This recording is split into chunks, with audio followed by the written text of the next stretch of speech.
నమస్కారం అండి. అంతర్యామిలో ఈరోజు అంశం విచక్షణ జ్ఞానం. మనకు అందించిన వారు నందిరాజు పద్మలత జయరాం గారు. వినిపిస్తున్నది మీ విజయభాస్కర్.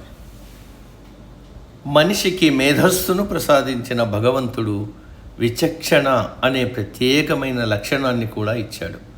ఆత్మీయత, అనురాగాలను పంచే, సుఖదుఖాలకు స్పందించే మనసును, క్రోధావేశాలకు లోనయ్యే బుద్ధిని కూడా జత చేశాడు. అయితే వీటన్నింటిలోనూ అమూల్యమైనది విచక్షణ జ్ఞానం. మానవులు అందరూ ఒకేలా ఉండనట్లే అందరి మనసుల్లో ఒకే విధమైన భావాలు, ప్రతిస్పందనలు ఉండవు. పరిస్థితుల ప్రభావం, పెరిగిన వాతావరణం, గత అనుభవాలు, అహంకారం మనిషిని మారుస్తాయి. జీవన విధానాన్ని, విచక్షణను ప్రభావితం చేస్తాయి. అభిమన్యుడి కుమారుడైన తన తండ్రి పరీక్షన్ మహారాజు తక్షకుడి కాటుకి బలయ్యాడనే మాటనే పదే పదే వింటూ పెరుగుతాడు జనమేజయుడు. దానితో మొత్తముగా సర్పజాతి మీదే విరోధం పెంచుకుని సర్పయాగం తలపెట్టాడు. ఇది ఒక రకంగా విచక్షణను కోల్పోవడమే. అలాగే మహాభారతంలో భీష్ముడు కాశీరాజు కన్యకలను స్వయంవరం నుంచి తన తమ్ముడి కోసం తీసుకువెళ్తాడు. తాను సాల్వరాజును వరించానని అంబ చెప్పగానే భీష్ముడు ఆమెను సగౌరవంగా అతడి దగ్గరకు పంపుతాడు. కానీ అతడు తిరస్కరించడంతో విచక్షణను కోల్పోయిన అంబ జన్మాంతరం వరకు క్రోధాన్ని పెంచుకుని భీష్ముడి మరణం కోసం పరితపిస్తుంది. విచక్షణ రాహిత్యాన్ని సూచించే మరో చిన్న కథ భారతంలో ఉంది. విశ్వంలోనే ప్రతి ప్రాణిని స్నేహంగానే చూడమని వేదోక్తిని విస్మరించిన వేద విద్యార్థి కౌశికుడు తనపై విసర్జించిందన్న కోపంతో విచక్షణ కోల్పోయి కొంగలాంటి అల్ప ప్రాణిని చూపులతోనే బూడిద చేస్తాడు.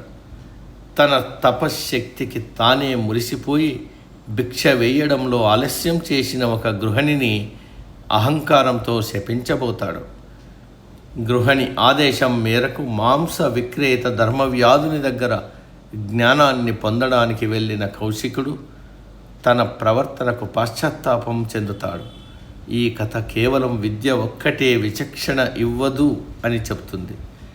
పసిపిల్లవాడు నిప్పుని తాకి చేయి కాల్చుకుంటే మళ్ళీ నిప్పు జోలికి వెళ్ళడు. తప్పు చేస్తే అమ్మ దండిస్తుందన్న భయం ఉన్న బాలుడు ఒప్పు చేసినప్పుడు ఆ అమ్మే లాలిస్తుందని తెలుసుకుంటాడు. అదే విచక్షణ. కానీ నేటి యువతరం ప్రలోభాల వలలో పడి విచక్షణను కోల్పోతున్నారు. డబ్బు, సమయం, భవిష్యత్తును మరచి తాత్కాలిక సుఖాల వైపు మొగ్గుతున్నారు. వైఫల్యాలను భరించలేక చంపడమో, చావడమో అనేంతగా దిగజారిపోతుంది సమాజం. సరైన వ్యూహం లేని ప్రణాళికలు నిలవనట్లే విచక్షణ లేని బతుకు సజావుగా సాగదు. విచక్షణ జ్ఞానం కలవారు సమాజానికి సంపద. వారు వివేకంతో ఆలోచిస్తారు. అనుకోని సంఘటనలు జరిగినప్పుడు ఆవేశంతో రగిలిపోరు, ఆవేదనతో కుంగిపోరు, ఓర్పుతో సహిస్తారు. ఆలోచనాలతో భవిష్యత్తు దర్శనం చేస్తారు. పరిస్థితులను ఒక కొలిక్కి తీసుకువస్తారు. మనోవాక్కాయ కర్మలలో విచక్షణ చూపగలిగిన వ్యక్తికి మనశ్శాంతి, వివాదరహిత జీవనం లభిస్తాయి.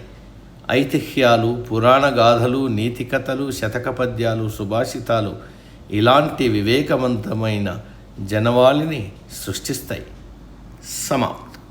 సర్వే జన సుఖినో భవంతు. అందరూ బాగుండాలి, అందులో మనం ఉండాలి.